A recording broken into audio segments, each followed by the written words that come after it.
Buonasera a tutti da Koceljeva, Serbia. Stasera ristorante Dvorac Ivanović. Ristorante Dvorac Ivanović. Vi faccio vedere veloce il menù. Queste sono le specialità di maiale, le specialità di manzo e le specialità di pollo.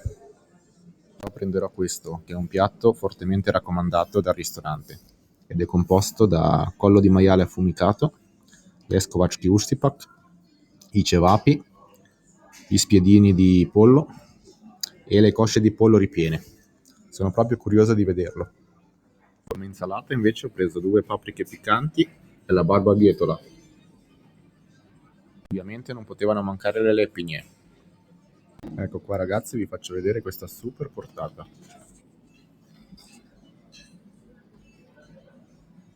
È davvero spettacolare dal vivo.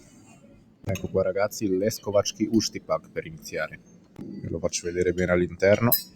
Continuiamo con i cevapi e questo fantastico kajmak. Faccio vedere bene anche all'interno. E continuiamo con questo bellissimo petto di pollo impanato.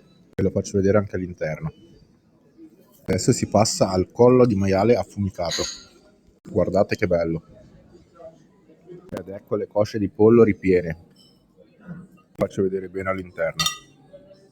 Per finire gli spiedini di pollo arrotolati nella pancetta. Vi faccio vedere bene da vicino. Anche questo buonissimo piatto non poteva che terminare così.